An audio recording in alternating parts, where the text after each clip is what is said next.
my audience. 1, 2, 3, 4, 5, 6, 7. My note cards. 1, 2, 3. Okay, my cameraman.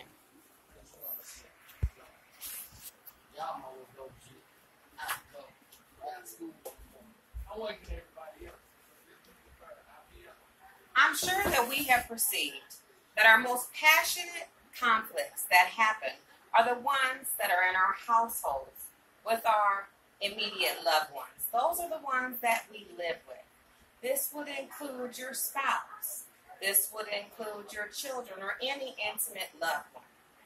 And the reason why I'm discussing this is because conflict arises in every household. Household conflict is the things that make us have so many issues. These encounters are the situations that bring us the most anguish. These are the ones that make us suffer. These are the encounters that torment us and break our hearts because they're truly the most closest relationships that we have. Now, I'm talking about a situation where it would be a shouting match with your teenager or a heated argument with a loved one, a spouse. And with these home conflicts, they're so challenging to us because these are the ones that hold our emotions hostage and make us feel some type of way.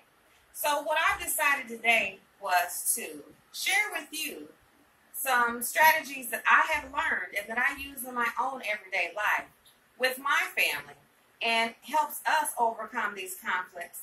And there are easy steps and you can pick them up and you can apply them to your own life. So anytime there is conflict in your home between loved ones, these are some things that you should try. So my first step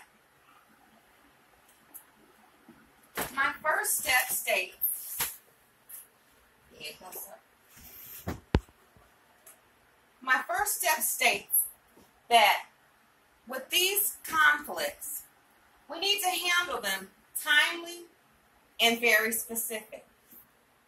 And what that means is, soon as you notice that there's some tension, that there's resistance between two parties, we need to stop, like the director says, cut. And what this means is stop because our emotions are becoming altered facts. What we're doing while we're starting that conflict is, while we're giving our evidence and we're bringing up facts to the other person, our emotions are starting to take over. And at the same exact time that that's happening with us and the other person is supposed to be listening, they're gathering their own evidence. And what they're doing is gathering all their facts. But now their feelings are altering their facts. So what we have now is what I want to say is an emotional brain. Our rational brain is no longer there because everything that is going on now is about feelings and emotions. And to use an example of that, I put the word, I feel down. One person might take it as they're sad. Another person might take it as depressed.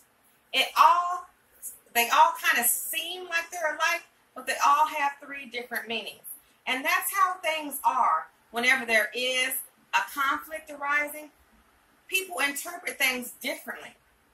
So to add to that, whenever we notice that there is that resistance and we have stopped, we can move on to our second step, which will help us work through this conflict. And my second step, what I have illustrated is, what do we want to get out of this? This is the point when we have to think about, what is it that we are trying to accomplish? What are we, the person person that is ourselves trying to accomplish with that. And I'm asking the question, are we trying to protect ourselves? Because sometimes we need to look. We need to look at the situation within ourselves and see, are we trying to avoid some pain? Are we trying to avoid some hurt? You know, is this about you? Is this really about me? What is it that we're trying to explain? Because our emotional behaviors can have things distorted. So we need to know, which way do we want this to go? So it's very important that we know exactly what it is we want to display to another, because it's very important. Because the way people process feelings and emotions, it distorts things. So on my next step, after we are aware of what self has done, it takes us to our third step. And our third step that I've tried to illustrate is, what is actually going on? What is the problem? What is the underlying issue? What's the problem beneath the problem that we are encountering with one another? I have realized that the only way that we can really find out the underlying issue is we have to use a tool called empathy. And what the empathy will do, it will help us discover what is going on. It is the way to understand what it's like to be in the other person's shoes. You know, what is it like for their perspective?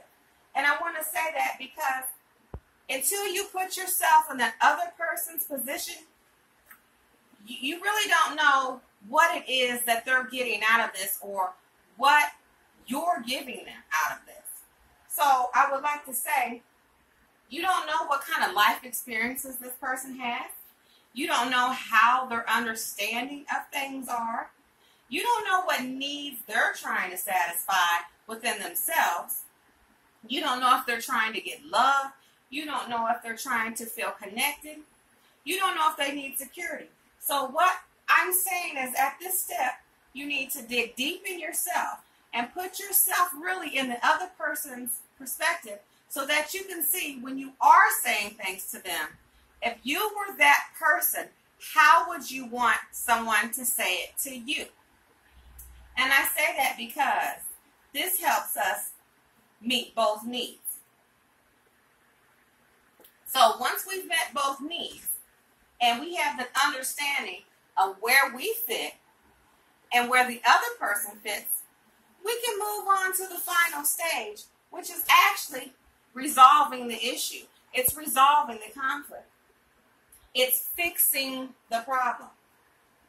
So when we combine the perspective of ourselves and others and the insights of ourselves and others, we have the ticket to understand what the conflict is about. What is the real underlying issue? And when we do that, we are using communication. And at that time, that means that's when you need to be that good listener. That's the time when you need to be putting on your good person hat. That's the time when you need to be that good friend. When you're speaking with each other, try to speak openly, speak honestly. And what I put down here was, I'm really lucky because you're all those things to me. Basically saying, being honest with someone and letting someone know how you really feel about the situation not only lets them know that you're considerate about the situation, but that it's important to you. And when people know that what they feel and what they think are important to the other person, it helps them kind of relax and to be more open and willing to hear and receive the message that you're trying to portray. So when you are having those communication, issues and everything is going great, watch your voice, watch your tone. Because once again, if you're talking loud or you start to get excited, the other person may start to get excited as well. Watch your emotions, because what we display sometimes also gives a reverse effect. So the main thing is, to deal with just the facts. When you're dealing with the facts, it keeps you on point of what's going on. And it doesn't stray you away like feelings and emotions do. So when you combine the perspectives and the insight, and you're communicating, and you have the underlying issue, and you're dealing with just the facts, we are resolving conflict, and we are communicating. We are speaking about what's going on. We are allowing each other to know what's going on my end, and also what's going on the other person's end. And when we learn to do these steps, it helps us learn self-control. And that is very important, self-control, whenever you're dealing with feelings and emotions. Because you're trying to gain an understanding of what's going on. But while you're doing that, you don't want to trigger something that can make the other person react or overreact. It's our actions and our reactions which play the biggest role. So to conclude my presentation, I'd like to let us know that change starts with self. It's not on the other person. Change gives us the opportunity to grow into self-actualization and to help us be better people. And when we're better people, we show other people how to be better people. Conflict in households give us the opportunity for better communication. It helps us deal with issues that really matter. It also gives you that genuine relationship where you can speak openly and honestly with each other. So now that we've learned how to deal with ourselves and other people's selves, it just gives us the opportunity to grow. And as I would like to say, this gets us closer to the step of learning how to love and learning how to teach another person to love as well. So I want to thank you, and I hope these 4 steps can be helpful in your family. My name is Michelle Moore, and I want to thank you for your time. Are there any questions? No.